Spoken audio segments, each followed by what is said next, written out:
While the president's auto bailout gives the industry some breathing room, the narrow timetable means the incoming Obama administration will be faced with some big decisions that will have to be made practically right out of the gate. To talk about that and some other political headlines, we're joined from Washington by Meet the Press moderator David Gregory. David, are Obama's hands at all tied by this bailout, and does it affect this trillion-dollar economic stimulus plan he's trying to craft?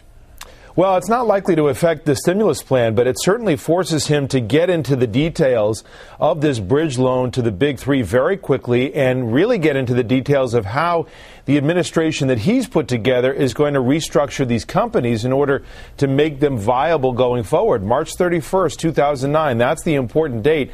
Under the terms of this current loan, the big three have to demonstrate that they're going to be profitable going forward if they're going to continue to get the money that's promised in this particular agreement. So in a short amount of time, President Obama has to figure out how the companies should restructure, what kind of impact that has on jobs for people working for the big three, and what kind of pressure he wants to put on the union, the UAW here, which was, of course, a big supporter of his in the course of the campaign. So there's a lot to be worked out in not a lot of time. Let me turn to another subject quickly, if I can. Anyone who has kept track of Caroline Kennedy's movements the last few days will agree she is now engaged in a full-court campaign for Hillary Clinton's soon-to-be vacated seat in the Senate. What do you make of how she is going about it?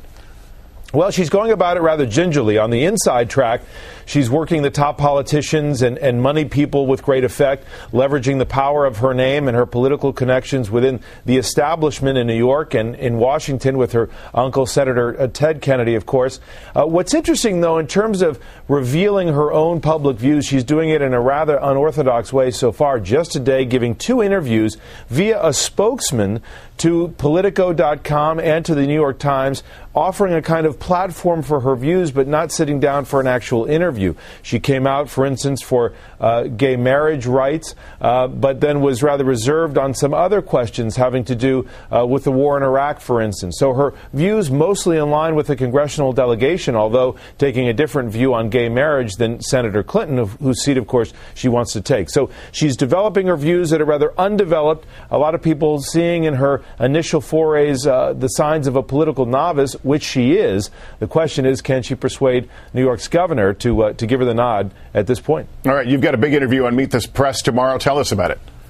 Well, we're going to talk about these issues and more, including sitting down with Secretary of State Condoleezza Rice to talk about the challenges around the globe that face the incoming president, from the economy to 2 wars and the ongoing threat of terrorism. We'll talk about what Condoleezza Rice has learned in her time in office, one of the top advisors to this president for the entirety of his presidency. David Gregory. David, we'll see you then. Thanks much.